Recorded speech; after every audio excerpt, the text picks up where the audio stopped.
বানানো হচ্ছে ঐতিহ্যবাহী বাংলা সাবান। বিশাল বড় লোহার পাত্রে তৈরি হচ্ছে সাবান। ছোটখাটো কোনো সাবান নয়, প্রায় আধা কেজি ওজনের সাবান তৈরি করছেন তারা। কাস্টমার পাবে আমাদের 500 গ্রাম, কিন্তু 500 গ্রাম আমাদেরটা থাকে 530-40। এই সাবান তৈরির জন্য বিশাল আকার কড়াইতে মেশানো হয় কেজি কেজি কাঁচামাল। 5 থেকে 6 ঘন্টা গরম করার পর কিছুটা ঠান্ডা হলে নির্দিষ্ট আকারের অর্ধগোলাকার ছাঁচে নেওয়া হয় সাবানের মণ্ড।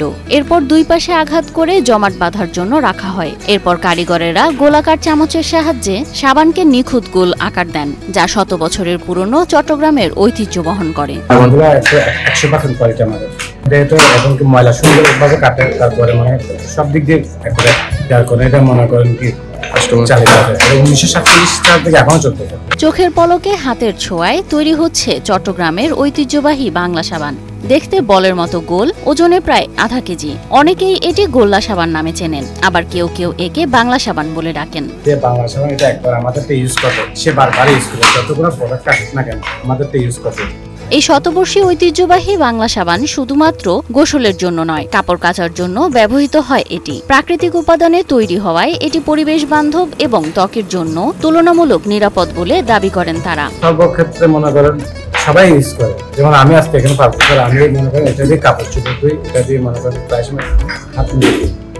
আমার ফ্যামিলিতে দেখেন এখানে প্রত্যেকটা যারা সাবান খায় সবাই মনে করেন এগুলো দিয়ে কাপড় চোপড় ধুই। এই সাবান সম্পূর্ণ সেদ্ধ প্রক্রিয়ায় তৈরি হয়, তাই এটি বাজারের অন্যান্য সাবানের মতো কুলিং প্রসেসে বানানো হয় না, ফলে পানিতে সহজে গলে না। সাবানে কোনো অতিরিক্ত কেমিক্যাল, সুগন্ধি বা ফেনা যুক্ত করা হয় না। একসময় সাবানের কাঁচামাল পাকিস্তান থেকে আমদানি করা হলেও বর্তমানে দেশীয় চর্বি ব্যবহার করেই তৈরি করা হচ্ছে, এমনটাই জানান বাংলা সাবান তৈরির কারিগররা। এর মধ্যে আমরা পাম অয়েল, কাস্টিক, সিলিকেট, দেশীয় চর্বি।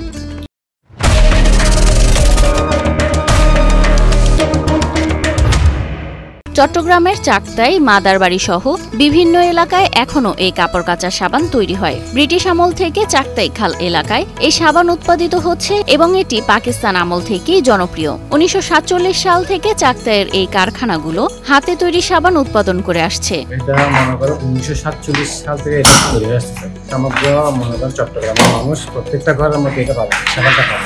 সাবানের মান ধরে রাখতে এতে পাম অয়েল, সয়াবিন তেল ও তিসির তেল দেওয়া হয়। সাবান শক্ত করতে সোডিয়াম সিলিকেট এবং পরিষ্কারের জন্য সোডিয়াম হাইড্রোক্সাইড ব্যবহার করা হয়। একসময় এই কেমিক্যালগুলো সৌদি আরব, চীন, কুয়েত থেকে আমদানি করা হতো। সন্ধ্যার পর কাঁচামাল বিশাল লোহার পাত্রে দেওয়া হয় এবং চর্বিগুলো গলতে থাকে। রাতভর এই মিশ্রণ পাকানোর পর চর্বি গলে গেলে এতে প্রয়োজনীয় কেমিক্যাল ও তেল মিশিয়ে নাড়ানো হয়। গলিত সাবানের রূপ নিলে সেটিকে কয়েক ঘন্টা রেখে দেওয়া হয়।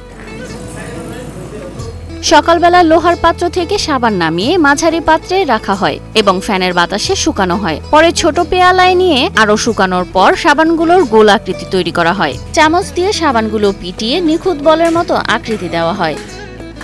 উক্ত প্রক্রিয়া শেষে সাবানগুলোকে মোড়কজাত করা হয়। পুরো প্রক্রিয়াটি শেষ হতে প্রায় 18 থেকে 20 ঘন্টা সময় লাগে। বলের মতো গোলাকার এই সাবানের ওজন প্রায় আধা কেজি, যা দীর্ঘদিন ব্যবহার করা যায়। বর্তমানে এর খুচরা মূল্য 70 টাকা, আর 4 ভাগের 1 টুকরোর দাম 20 টাকা।